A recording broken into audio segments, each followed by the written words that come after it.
Welcome in, Big Blue Nation, to another episode of the Cats Talk podcast, our first losing episode of the basketball season. Guys, the quest for 40-0, the quest for perfection, it ended in Clemson at Little John Coliseum on Tuesday night. Your Kentucky Wildcats fall 70-66 in what was an ugly game that saw some bad shooting from the Wildcats and just bad shooting all around. Jacob, what were some of your key takeaways from our first loss of the season? Yeah, 3 games in a row where the Cats shoot under 30% from the 3-point line. I think that was something me and you talked a lot about on the last episode. Was we really thought, we were just hoping it was just maybe a Thanksgiving hangover for these guys, but a lot went really wrong on the road in a tough environment against a team that before the season I said I thought would be a top 3 team in the ACC. I know they hadn't looked like it up till that point, but a lot went wrong. You still had Oweh with 3 shots towards the end of the game to, take the lead. Obviously disappointing. Didn't think it was, there were definitely some concerns that popped up throughout this game that I'm sure we'll kind of dive into. But just to kind of keep this brief, overall, disappointed, but not surprised. I picked this one as a loss before the season. I know I kind of changed my mind on our last episode, but yeah, again just disappointing. But they were in it with a chance, and very winnable game. Probably should have won. And Tyler, what were some of your takeaways from Tuesday night's game?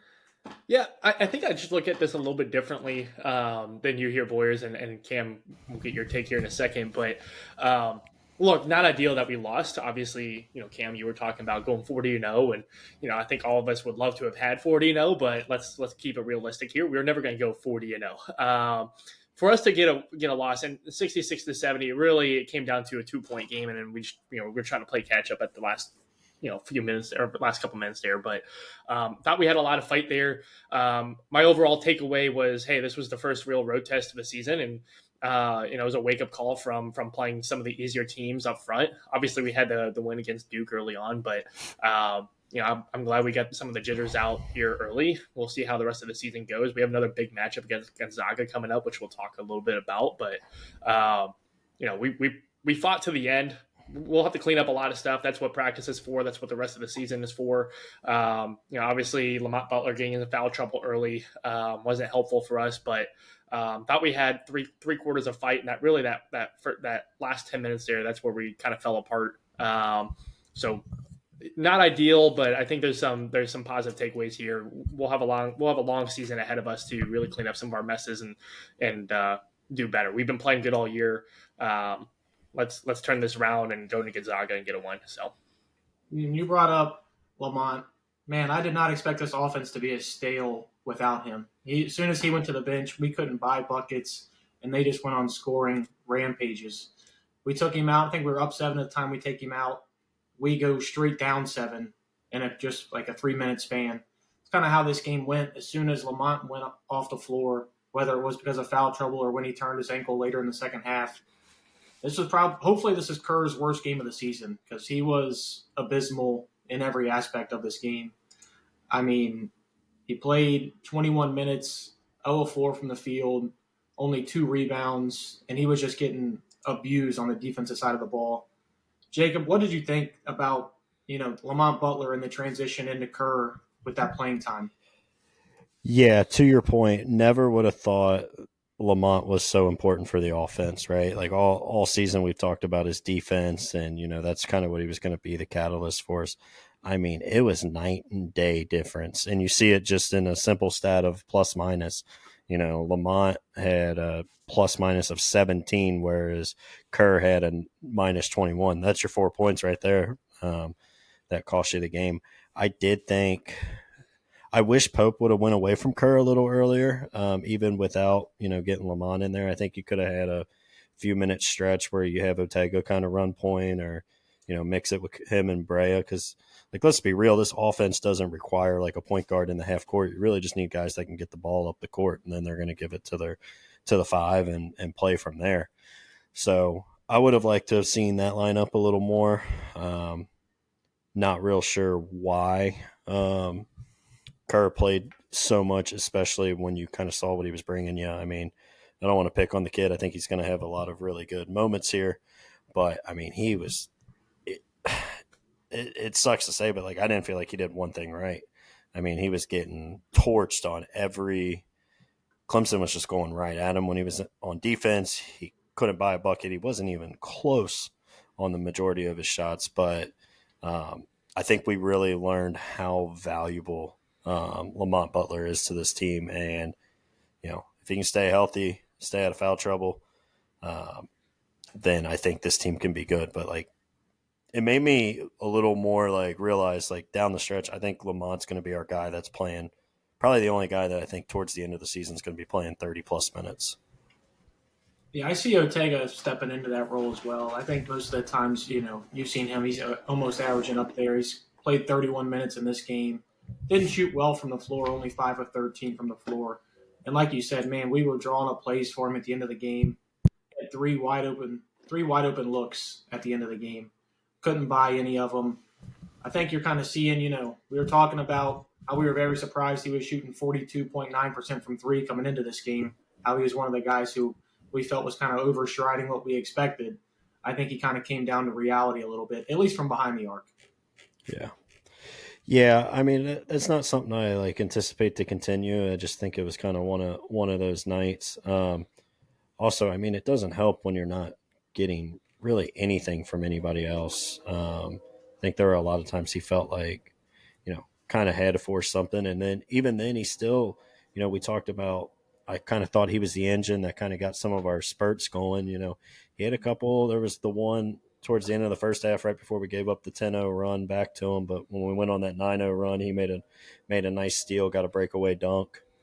But, I mean, this is, like, I don't think any of your bigs played well. Like, I know Amari had a good plus-minus, but, I mean, the turnovers were a problem yet again. And Andrew Carr played by far his worst game that he's played as a Wildcat. So, and then you didn't get anything from Brandon Garrison, I felt like. So, I don't know. It was a weird game, but, like, those guys were just not ready for the physicality that Clemson brought. And that is concerning. That's going to have to get better because when you play in the SEC, a lot of these lesser talented teams, that's exactly how they're going to play you. They're going to slow the game down. They're going to bang you around down low. So we're definitely going to need more from BG and Andrew Carr and Amari going forward. Yeah, I couldn't agree with you more. I was thinking during this game, watching Kerr and Andrew Carr play a pick and roll in this game was just one of the worst things I've had to witness in my Kentucky basketball fandom. I think no matter what, you can't have those two guys on the floor at the same time. They're just too big of liabilities. And I know we have Ortega, Lamont, and Amari who can kind of make up for some of that. But they were just isolating those guys in pick and roll situations. Andrew Carr was borderline unplayable in this game, just like Kerr was. This is kind of what we had alluded to the Duke game, where we thought, you know, in that first half, we thought Andrew Carr was going to be unplayable, and he kind of came back from that. This game, he never really came back from it. I think you saw what Amari does bring to this team, but I feel like he's trying to bring a little too much at certain times as well. But right now, he is our only traffic rebounder, so he's the only guy who can stay in for consistent minutes. Because really, you got nothing from Brandon Garrison. Like, he only played 12 minutes, 2 rebounds in 12 minutes. We're just going to need a lot more from that to be successful going forward. Yeah, not only that, you're also getting bullied by a guy that's, 4 inches shorter than each of those guys, right? Like, he's 6'8". I mean, I know he's a big guy, but, like, they were just, gave up 20 rebounds to him. I don't understand how it gets to that point. Like, the guy's obviously a good player, played a lot of big moments in their Elite Eight run a year ago, but, like, to give up 20 boards to him and really have, you text me, just physicality in all caps. And it's like, it was so true. Like, there was none of that. And, like, as weird as it sounds, I think it almost hurt how much, like, he could play Brea down the stretch because he didn't want to take Robinson, Ortega, or Lamont out. And, like, in the Duke game, you saw he was able to move Carr to the 5 and play Brea, and you had the 4 guards. And when Carr's giving you no physicality and you don't want to take him out because of his offense, then you do have like a guard that's kind of the odd man out when you need points. So I think if Carr was able to play a little more physical and get some of those rebounds, we would have seen more from Kobe Bryant down the stretch. Kobe's got to get more playing time, especially in a game like this where you really couldn't buy a three. I mean, it's been like that. We've talked about it for the last 3 games, how we've just been shooting so poorly from behind the arc. And when you're looking at a guy who shot 50% from 3 in this game, only took 2 attempts, and his 3-point percentage went down in this game after that. Yeah, we've got to find ways to get him the ball. I don't know about you. I still feel a lot more comfortable with those plays being drawn up for instead of Ortega being drawn up for Kobe Bryant, especially in a pick and pop situation like that was. Now, if we're doing something, moving towards the basket, I'll take Ortega. He's better getting to the rim.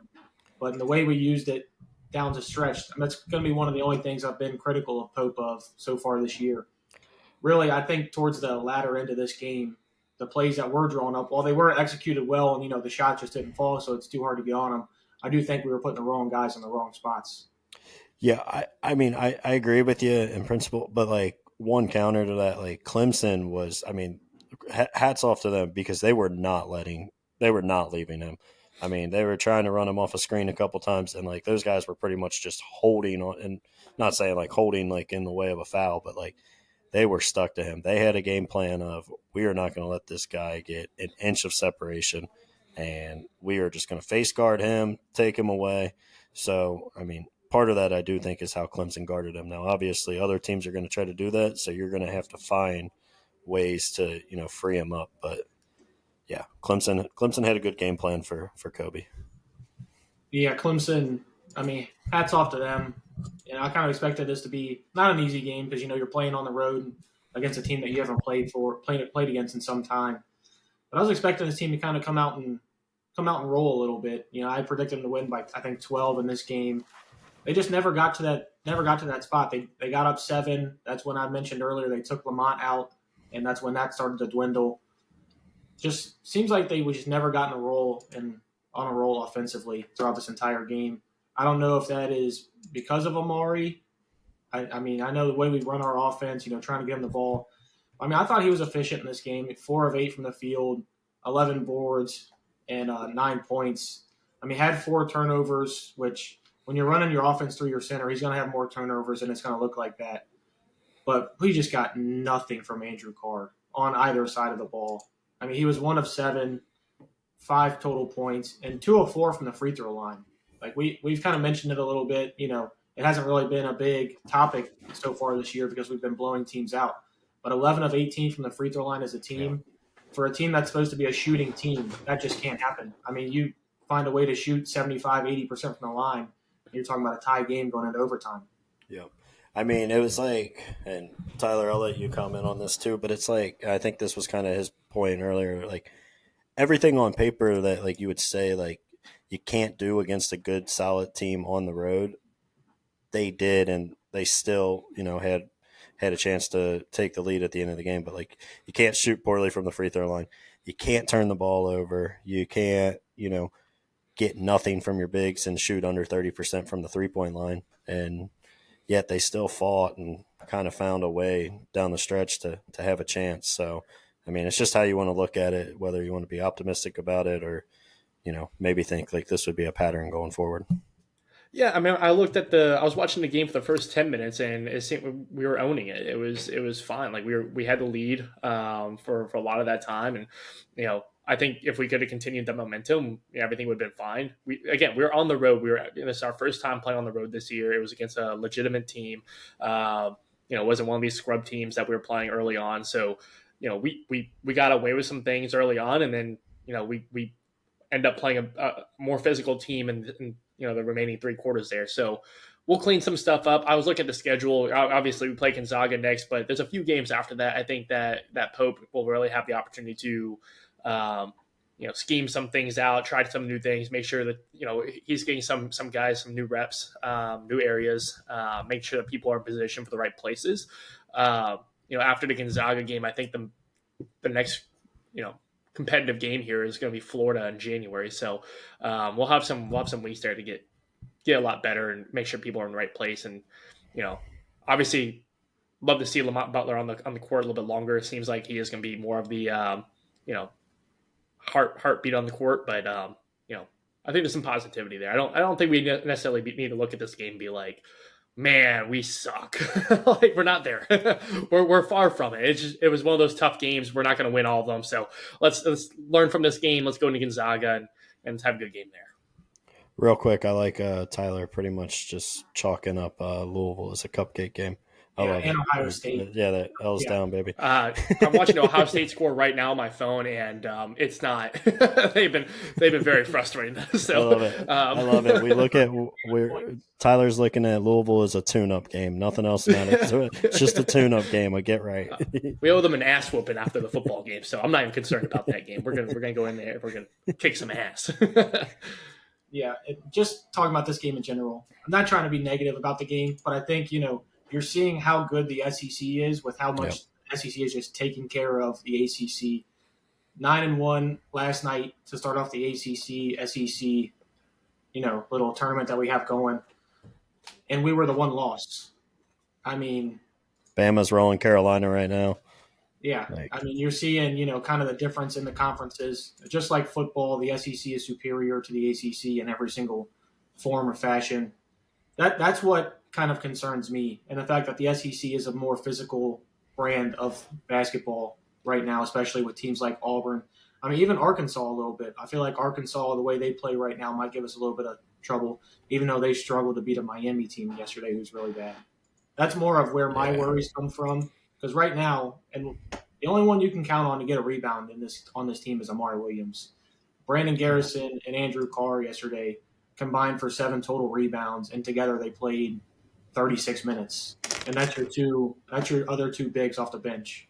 We're just going to need more from guys like that. And like I told you guys at the beginning of the season, I'm really worried about Andrew Carr in general. That wasn't my favorite player to start the year. He kind of proved me wrong with that Duke game.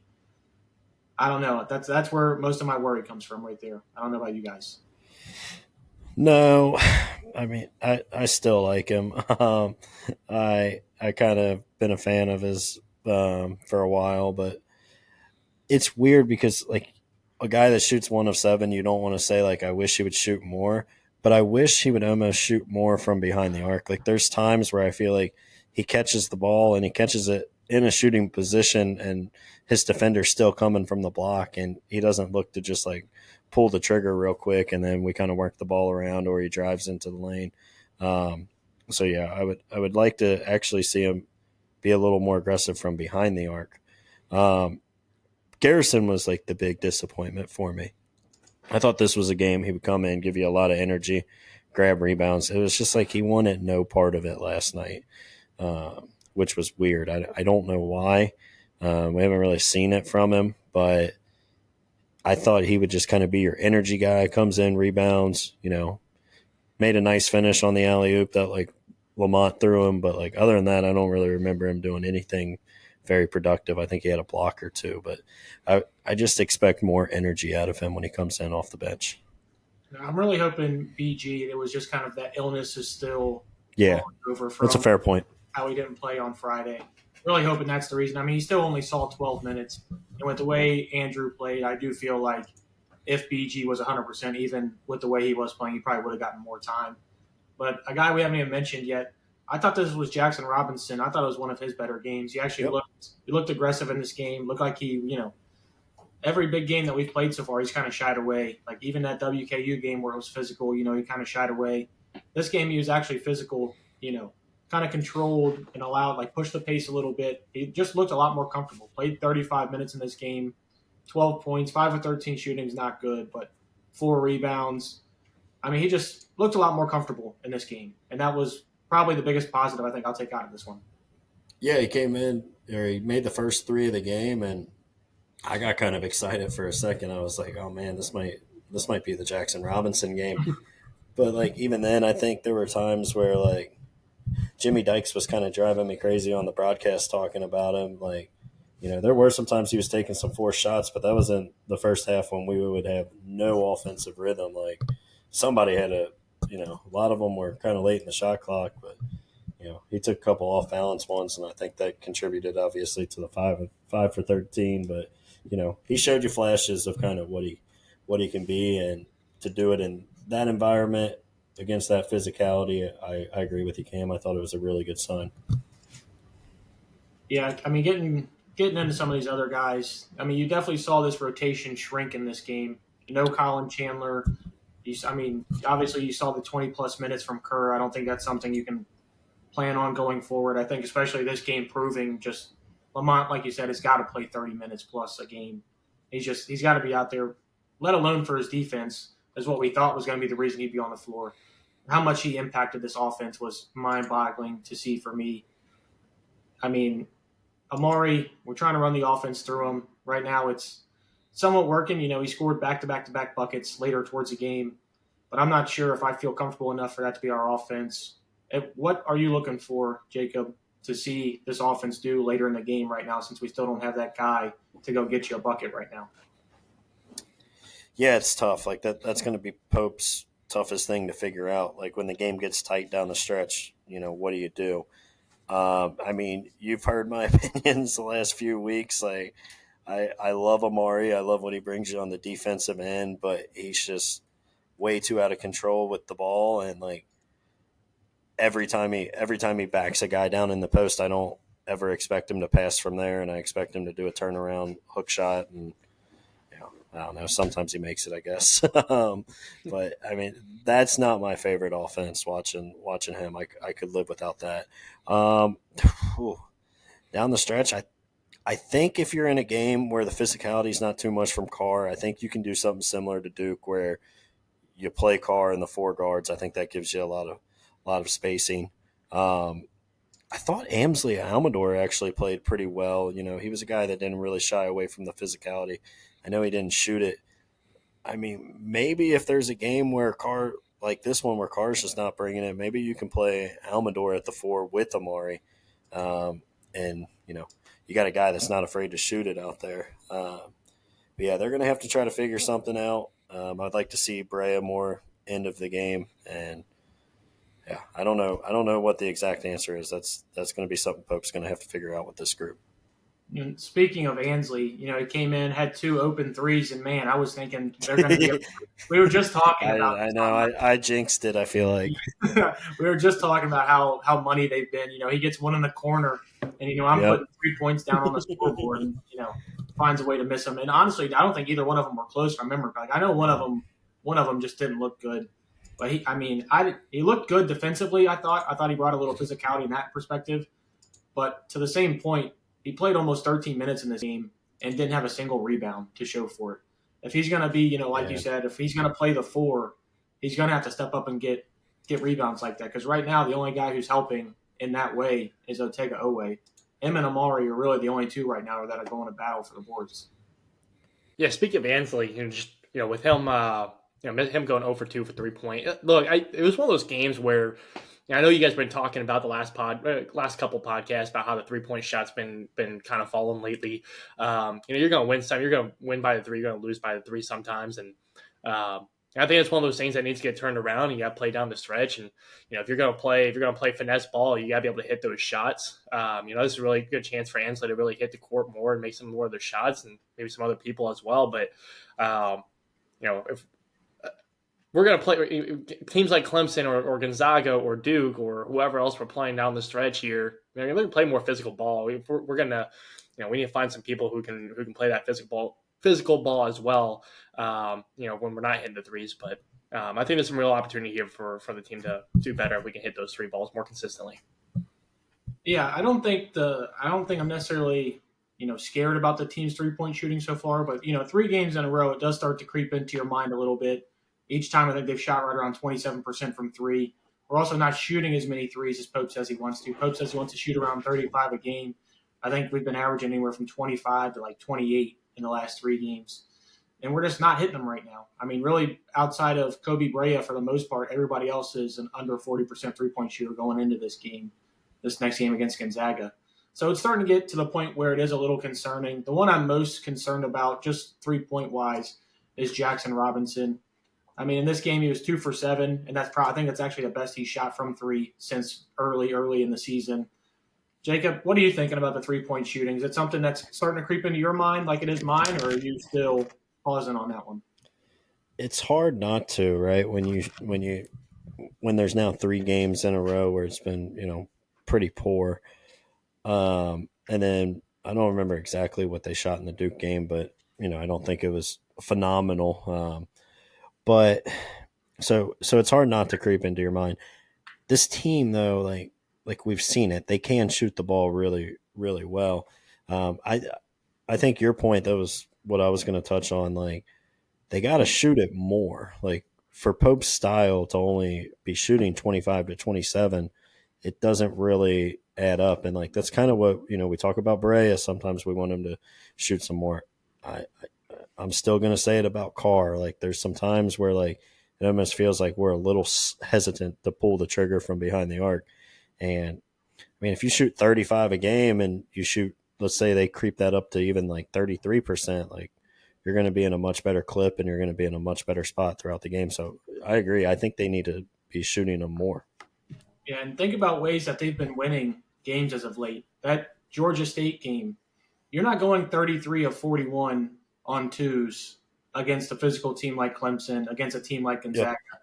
So it's just not a successful way to build going forward, especially with the lineup that we have. We are not a physical team. I mean, I think we've kind of already seen that with the physical teams that we have played. So we're going to have to find ways to start knocking these down. If that's more design plays for Kobe, we're here for it. I know you and I have kind of been asking for that a little bit more. I mean, obviously, Clemson came up with a game plan to just not let him shoot. I mean, he only got 2 off in this game. Granted, he only played 16 minutes, which I do think he's got to see the floor more, especially when we're struggling to buy points. But 66 points in the SEC per game, it's not going to get anything done for you, especially this year. Yeah. Quick point for the both of you here. Sorry, boys. I'll let you jump in here in a second. But question. So you guys have been watching the team a lot longer than I have, obviously, here. In the past, it's been more of a physical team, has it not? More of an ISO based team versus what it is now, a little more finesse. Am I correct in saying that? ISO based, yes. I wouldn't necessarily say more physical, but I would give you the ISO base. More off the dribble rather than, consecutive passes, kind of like how it is in the Pope system. I would be curious to know if I don't think there is, but I was watching the game over the weekend, the Ohio State Michigan game, and one of the things that we were talking about with that game was the how Ohio State tried to go rely on tradition and run up the gut against a team that they had no business running up the gut on, and I bring it back to this. I wonder, even though this is a whole different team, new coach, new culture, everything like that, is it possible that they're still trying to find that new identity, new tradition with the Mark Pope era, facing tougher competition? Obviously, you can do whatever you want to do against some of these smaller schools that really have no business playing us. But, when we're playing the physical basketball against better teams here, is it still possible we're still trying to find our identity?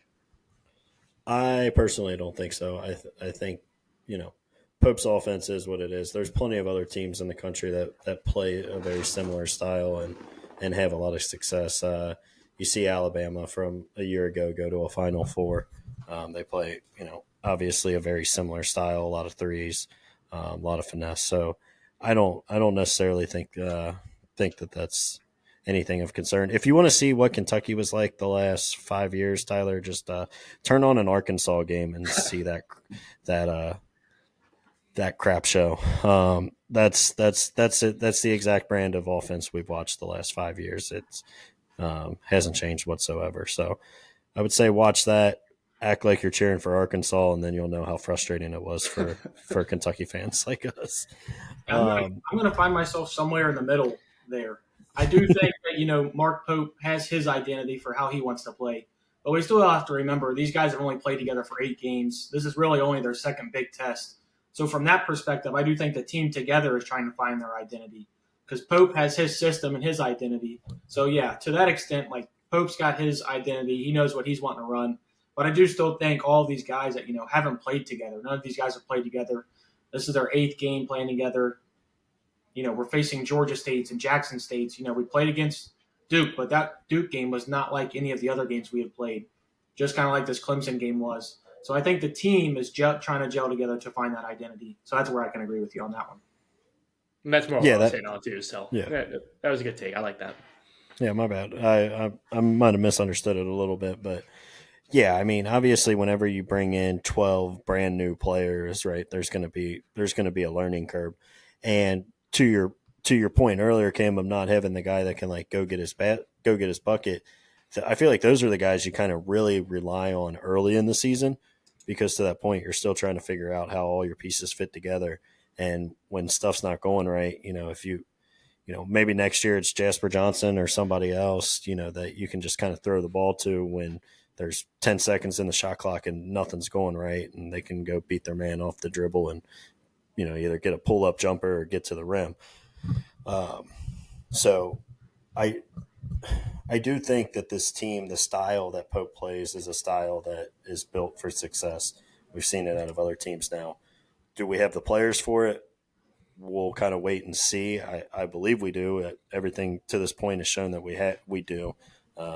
Outside of last night. I do believe that the blueprint is out on how to beat this team, though. I think they kind of have, like, even Western Kentucky, I think, kind of gave you a little bit of a blueprint on how to at least keep this game close. Obviously they were just outmatched, but you've seen it even in glimpses with the Duke game and in this Clemson game. Be physical with us, slow us down. With that being said, I mean, we're facing off against one of the best coaches in college basketball, and Mark Few in Gonzaga on Saturday. He's going to have that team ready. So I'm waiting, and I'm ready to see how this team responds to that. Because trust me, they're going to be tested by these Gonzaga Bulldogs on Saturday. And this is probably going to be the best thing we've faced so far. So, I mean, if you thought Clemson on the road was going to be a tough game, just wait until Saturday night. Yeah, I don't know if I don't expect them to go win Saturday night, but I do think it's a huge test. But one thing that it's a little different about this Mark Few team is like they don't have like the big guys that he's kind of had in the past. They play a lot more. This team is trying to get out and run a little bit. So, matchup wise, it might be a little bit of a better matchup and play a little more to Kentucky's style. But yeah, Mark Pope in the Duke game, obviously made adjustments. It'll be interesting to see what kind of adjustments he makes down the stretch just in the season here. Not having that physical force that, we feel like we need for some of these games. I feel like he'll figure out some sort of adjustment for it. At least that's what I'm hoping. Yeah, this Gonzaga game, it's going to be tough. I know preseason I had this as a loss. Jacob, I believe you had this as a loss as well. I had us losing both of these. Did you have this one as a loss or a win preseason? I had this one as a tough matchup, a tough loss for us.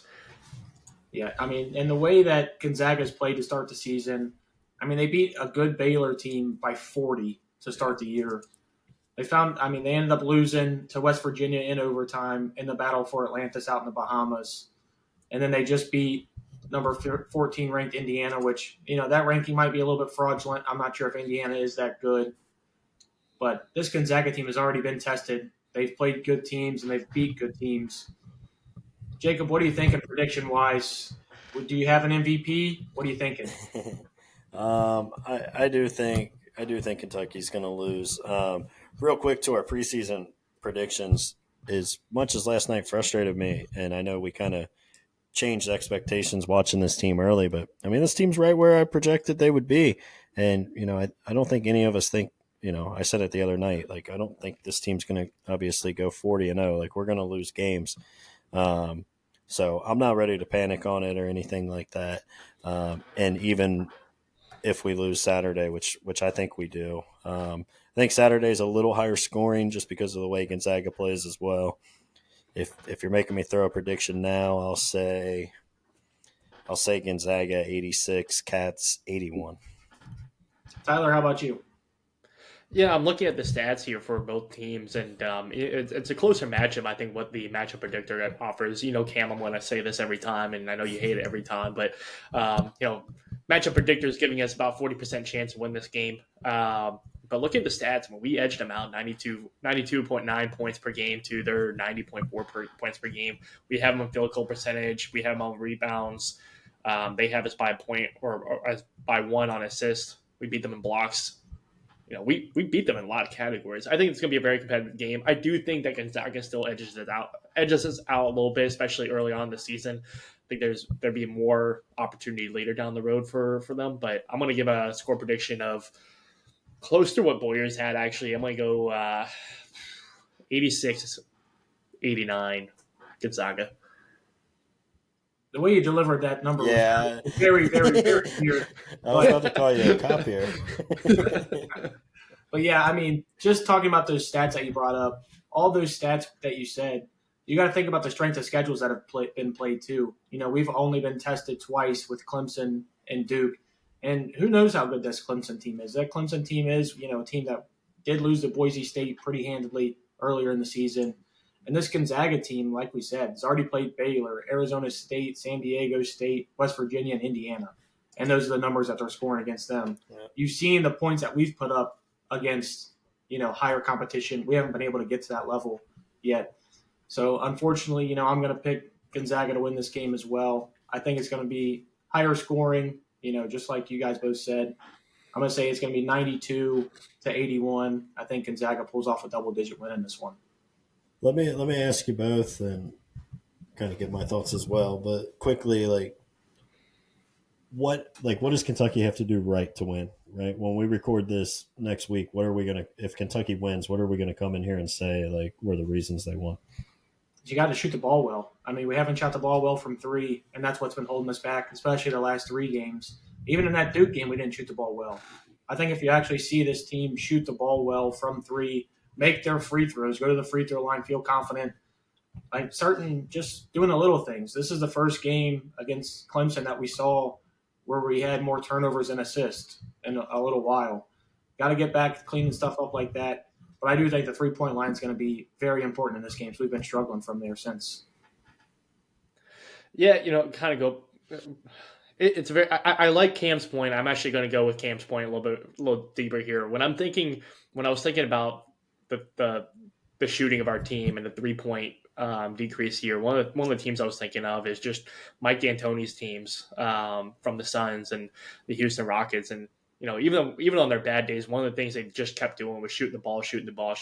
You know, there's going to be, if you're shooting threes and you're shooting the ball and you're not driving to the bucket, you're going to win by 3, die by 3. It is what it is, but we got to get back up to speed there. I think that's going to be that'll be the difference in most games that we come close on down the stretch. I think is just making or missing shots. The only other thing I can think of is finding a way to beat the physicality. I think this was the first time I felt like this season where we just got bodied. We were used to being the bully on the court, and we got bullied back. So I think we can overcome that, get past that mindset. Hey, there's going to be tougher teams out there. We're just going to have to match up against them. I think we can get past that mindset. I think the shooting will come, and you know, it's early in the season, but you know, maybe it's just now we're 8 games in. Maybe their bodies are tired a little bit. Maybe some attrition has set in, but let's get these guys back healthy and play down the stretch here. So I think those will be the 2 things there: hitting the shots and then just playing more physical. What about you, Jacob? Yeah, I agree with obviously both of you. Outside of these guys, better not be tired yet, right? Like these guys, they played basketball. They played high level D1 basketball for 5 years. Some of them now, so that better not be an issue. I'm not saying it's an excuse. To be clear, I'm not saying that's an excuse. I'm just saying, you know, 8 games in, maybe they just weren't ready for the feeling that they were going to have now. I don't know. But yeah, to the point of like shooting better. Obviously, you got to make more shots. But you know, Cam, we both touched on it. Like they need to come out and not play with a conscience Saturday. They're going to have to shoot 35 plus threes, I think, to have a chance to win it. And then obviously the turnovers. You know, Kentucky did exactly what I said like this team wouldn't do on our pod on Monday. I was like, this team's not going to beat themselves. They're not going to turn it over. Well, as well as, I think you could say Clemson kind of played. Kentucky kind of beat themselves. They turned the ball over a lot. They didn't make free throws. They did everything that you would kind of expect a young and experienced team to do in their first true road game. So going to have to clean it up. And then, yeah, I just don't want to see them come out and kind of look scared. Like, win or lose, go out there, lay it all out on the line, and, fire shots from behind the arc, get to the rim, and, get ready to go. I do think something that did come out of the Clemson game that will be a positive for us moving forward is I think these guys, they've talked about how much they appreciate being at Kentucky. But I think this is probably their first time where they've felt that, a Tuesday night at Clemson, the court gets stormed. I think they finally realized, like, hey, man, we're going to get everybody's best shot. Everybody's going to come out firing, giving 100% effort against us. So I do think that is something that they will be able to take into this Gonzaga game. And if they can't get ready for a Gonzaga game with how good this team's going to be, I will probably have other problems then. But let's say everything goes right and you guys have to pick an MVP for this game. Say the Cats win. Who's the MVP going to be? I'll go first. I'll say, man. I mean, after watching the Clemson game, I want to pick Lamont Butler, but I feel like I'll keep picking him. I'll pick Jackson Robinson. Like at some point, he's got to have the big game, and this is kind of the stage to do it. Real quick, Tyler, before you pick yours, to piggyback off your point, Cam. We talked about, like, we didn't think these guys would necessarily be scared or nervous playing in this kind of environment. Like, one thing maybe I kind of underlooked is, like, obviously a Tuesday night game for Kentucky at Clemson's a very different atmosphere than, Wake Forest when Andrew Carr was there, or even Jackson Robinson at BYU going to Kansas. Like, I know Kansas gets loud every game, but it's not like when you're Kentucky and you're rolling into town. So that was something I think I kind of underestimated with these guys. I'm going to go with Kobe Brea. I felt like the team really early on really thrived, not just won, but thrived as he thrived. So I think if he can go out there and hit some good shots, I think this team will definitely take off, and hopefully beat them by more than just 2 points, or 5 points, whatever it is. But I think we'll thrive if Kobe can thrive too. Well, how about I just go ahead and completely contradict what I said earlier in the podcast? I think if Kentucky wins this game, it's going to be Andrew Carr. That's good. I saved him for you. I thought about taking him. I think Pope's going to have his year. I think those two have a very good relationship. I think he's, like you said, there were a couple of times where he had open threes that he just didn't take in that game. I think he's going to have him shooting those. I wouldn't be surprised if you see him shoot 4 or 5 threes in this game, hopefully knocking them down. And hopefully, like you said, this isn't the typical Gonzaga where they have at least 1 or 2 big men that you're kind of scared of or, used to playing when you're playing those guys. So hopefully all things go right. I got Andrew Carr as the MVP. Yeah, completely contradict everything I said earlier. No more Timmy time. So I actually think this is a game where those guys can, it won't be as physical. Yeah, couldn't agree with you more. Tyler, you got anything before we sign off? Yeah, I would be remiss if I didn't throw in Trent Noah's name in there. He's going to have to come out here and have a big game as well. So we're just going to throw his name. Maybe he comes off the bench, he drains some threes, and we'll have a good game with Trent Noah. But to your point, I do think if Trent Noah's in, we're up pretty handily at the end of the game, or we're down. It's going to go one of 2 ways. But if he's in, maybe we're up by a lot. That's true. If Trent Noah and Travis Perry play in this game, I would feel pretty good. It'll get the crowd excited. Come on. Oh yeah, all those people in Seattle, I'm sure, would love to see Trent Noah.